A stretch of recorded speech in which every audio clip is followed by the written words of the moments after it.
ದಿನಾಂಕ 28/6/2025 ಸರಿತಾ ಅನ್ನೋರು ಚಿಕ್ಕಗೌಡನಹಳ್ಳಿ ಗ್ರಾಮ ಮಳವಳ್ಳಿ ತಾಲೂಕಿನಲ್ಲಿ ಸಂಜೆ ಸುಮಾರು 6:15ಕ್ಕೆ ವಾಕ್ ಮಾಡಬೇಕಾದ್ರೆ ಯಾರೋ ಒಬ್ಬ ದುಷ್ಕರ್ಮಿಗಳು ಹಿಂದಿನ ಬದಿಯಿಂದ ಬಂದು ಅವ್ರದ್ದು 2 ಎಳೆ ಚೈನ್ ಸ್ನ್ಯಾಚ್ ಮಾಡಿರ್ತಾರೆ.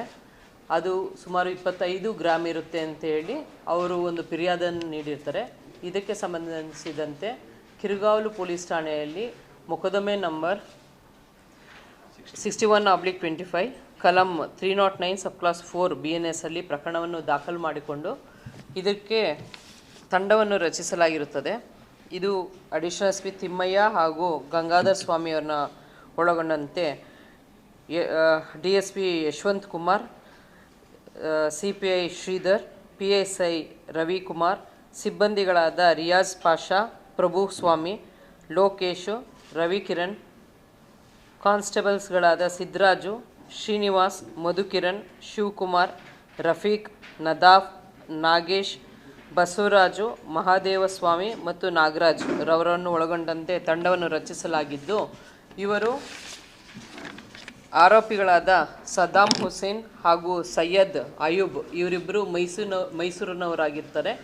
ಇವರನ್ನು ದಸ್ತಗಿರಿ ಮಾಡಿ ವಿಚಾರಣೆ ಮಾಡಿದಾಗ ತಿಳಿದು ಬರುತ್ತೆ ಇವರು ಈಗಾಗಲೇ ಕಿರಿಗಾವಲು ಪೊಲೀಸ್ ಠಾಣೆ 61/25 ಒಂದು ಚೈನ್ ಸ್ನ್ಯಾಚಿಂಗ್ ಮಾಡಿರ್ತಾರೆ ಮತ್ತು ಕಿರಿಗಾವಲು ಪೊಲೀಸ್ ಠಾಣೆಯಲ್ಲಿ 88/25 ಮತ್ತು ಇನ್ನೊಂದು 109/25 HBT ಡೇ ಮಾಡಿರ್ತಾರೆ ಮತ್ತು ನಾಗಮಂಗಲ ಠಾಣೆಯಲ್ಲಿ ಒಂದು 132/25 HBT ನೈಟ್, ಮಳವಳ್ಳಿ ಗ್ರಾಮಾಂತರ ಠಾಣೆಯಲ್ಲಿ HBT ನೈಟ್ ಮಾಡಿರ್ತಾರೆ 2 ಪ್ರಕರಣಗಳು ಮತ್ತು ಮೈಸೂರು ಸಿಟಿ ವಿಜಯನಗರ ಠಾಣೆಯಲ್ಲಿ ಒಂದು ಚೈನ್ ಸ್ನ್ಯಾಚಿಂಗು, ದಾವಣಗೆರೆ ವಿದ್ಯಾನಗರದಲ್ಲಿ ಒಂದು ಚೈನ್ ಸ್ನ್ಯಾಚಿಂಗ್ ಮಾಡಿರ್ತಾರೆ ಅಂತ ತಿಳಿದು ಬರುತ್ತೆ.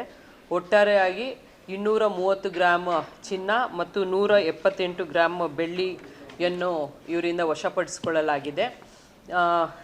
ಒಟ್ಟು ಅಂದಾಜು 31,98,000 ವರ್ತ್ ಪ್ರಾಪರ್ಟಿನ ನಾವು ಸೀಸ್ ಮಾಡಿರ್ತೀವಿ.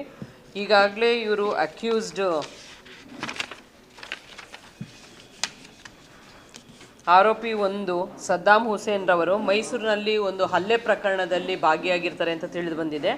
ಹಾಗೆ ಆರೋಪಿ 2 ಸದ್ದಾಂ ಅಯೂಬ್ ರವರು ಶಿವಮೊಗ್ಗ, ಮೈಸೂರು, ಮಂಡ್ಯ, ಚಾಮರಾಜನಗರ ಜಿಲ್ಲೆಯಲ್ಲಿ ಸುಮಾರು 38 ಕಳ್ಳತನ ಪ್ರಕರಣದಲ್ಲಿ ಭಾಗಿಯಾಗಿದ್ದು, ಇವರು ದಿನಾಂಕ 16/7/2025 ಜೈಲಿನಿಂದ ರಿಲೀಸ್ ಆಗಿರ್ತಾರೆ. ರಿಲೀಸ್ ಆದ ನಂತರ ಇವೆಲ್ಲ ಒಂದು ಪ್ರಕರಣಗಳನ್ನ ಮಾಡಿರ್ತಾರೆ ಅಂತ ತಿಳಿದು ಬಂದಿದೆ. ಇವರನ್ನು ಮೈಸೂರಲ್ಲಿ ದಸ್ತಗಿರಿ ಮಾಡಲಾಗಿದೆ.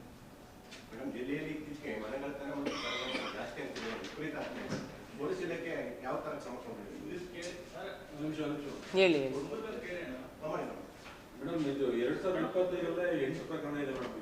ಹೌದು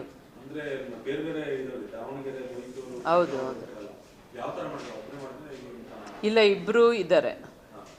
ಇವರಿಬ್ಬರು ಏನಿದ್ದಾರೆ, ಇಬ್ಬರು ಮೈಸೂರಿನವರೇ ಆಗಿದ್ದರಿಂದ ಇವರಿಬ್ಬರು ಸೇರಿ ಮಾಡಿರ್ತಾರೆ.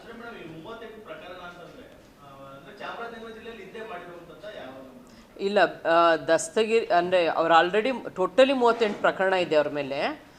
ಅವರು ಲಾಸ್ಟ್ 7th ಮಂತಲ್ಲಿ 16/7 ಜೈಲಿಂದ ರಿಲೀಸ್ ಆದಮೇಲೆ ಈ 8 ಪ್ರಕರಣಗಳು ಮಾಡಿರ್ತಾರೆ ಅಂತ ತಿಳಿದು ಬಂದಿದೆ. ಇಲ್ಲ, ಈಗ ಮೊದಲನೇದಾಗಿ ಇಷ್ಟು ನಮಗೆ ಗೊತ್ತಾಗಿದೆ. ಇನ್ನೂ ತನಿಖೆ ಮಾಡಿ ಅದರಿಂದ ತಿಳಿಬೇಕಾಗಿದೆ ಬೇರೆ ಯಾವ್ದಾದ್ರು ಪ್ರಕರಣದಲ್ಲಿ ಭಾಗಿಯಾಗಿದ್ದಾರೆ ಅಂತ. ಆ್ಯಕ್ಚುಲಿ ಅವರು ಕೂಲಿ ಕೆಲಸ ಅಂತ ಹೇಳ್ಕೊಂಡಿದ್ದಾರೆ, ಬಟ್ ಈ ಒಂದು ಇದರಲ್ಲಿ ಅಫೆನ್ಸಲ್ಲಿ ಇವರು ತೊಡಗಿರ್ತಾರೆ. 2 ಥರ ಇದೆ ಇವ್ರದ್ದು ಎಮ್ಮೋ. ಒಂದು ಸರಗಳತನ ಅಂದರೆ ಚೈನ್ ಸ್ನ್ಯಾಚಿಂಗ್ ಮಾಡುವಂಥದ್ದು ಒಂದು, ಇನ್ನೊಂದು ಯಾವ್ದಾದ್ರು ಲಾಕ್ಡ್ ಹೌಸ್ ಇದ್ದರೆ HBT ಮಾಡುವಂಥದ್ದು, ಆ ಥರನೂ ಇದೆ. ಡೇ HBTನೂ ಮಾಡಿದ್ದಾರೆ, ನೈಟ್ HBT ಸಹ ಮಾಡಿರ್ತಾರೆ. ಬೇರೆ ಯಾವುದು ಪ್ರಕರಣಗಳಿಲ್ಲ. ಒಂದು ಹಲ್ಲೆ ಪ್ರಕರಣ ಇದೆ, ಯಾರು ಆರೋಪಿ 1 ಇದ್ದಾರೆ, ಅವ್ರದ್ದು ವಿರುದ್ಧವಾಗಿ ಮೈಸೂರಿನಲ್ಲಿ ಒಂದು ಹಲ್ಲೆ ಪ್ರಕರಣ ಸಹ ದಾಖಲಾಗಿದೆ.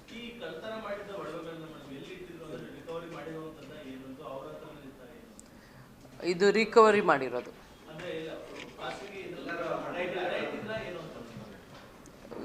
ಕೆಲವೆಲ್ಲ ಪ್ಲೆಡ್ಜ್ ಮಾಡಿದ್ರು.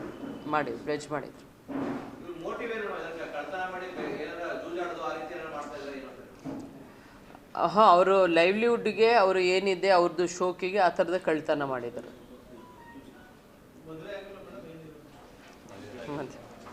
ಮದುವೆ ಆಗಿದೆ.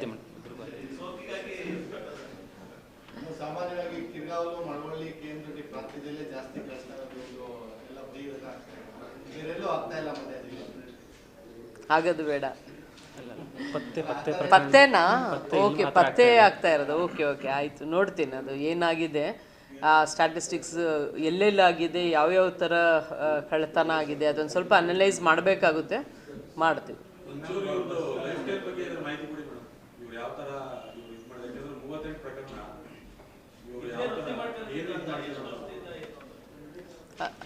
ಹಾಂ, ಎಷ್ಟು ವರ್ಷದಿಂದ? 11 ವರ್ಷದಿಂದನೂ ಮಾಡ್ತಾ ಇರ್ತಾರೆ ಕಳ್ಳತನ. ನಮ್ಮ ಬಸ್ ಸ್ಟ್ಯಾಂಡ್ಗಳಲ್ಲಿ ಕಳ್ಳತನ ಪ್ರಕರಣಗಳಲ್ಲಿ ಒಂದೇ ಪ್ರಕರಣ ಇನ್ನೂ 9 ಪ್ರಕರಣ ಬಾಕಿ ಇಲ್ಲ. ಟ್ರೇಸ್ ಔಟ್ ಆದಾಗ ನಾನೇ ತಿಳಿಸ್ತೀನಿ, ಇನ್ನೂ ಟ್ರೇಸ್ ಔಟ್ ಆಗಿಲ್ಲ. ಮೋರೋವರ್ ಏನೇನು ಪ್ರಕರಣ ಆಗಿದೆ ಅದು ಅನಲೈಸ್ ಮಾಡಬೇಕು, ಎಲ್ಲೆಲ್ಲಿ ಆಗಿದೆ ಮತ್ತು ಯಾವ ಸಮಯದಲ್ಲಿ ಇದೆ, ಅದು ಸ್ವಲ್ಪ ಅನಲೈಸ್ ಮಾಡಿ ಹಂತ ಹಂತವಾಗಿ ನಾವು ಮಾಡ್ತೀವಿ ಖಂಡಿತ.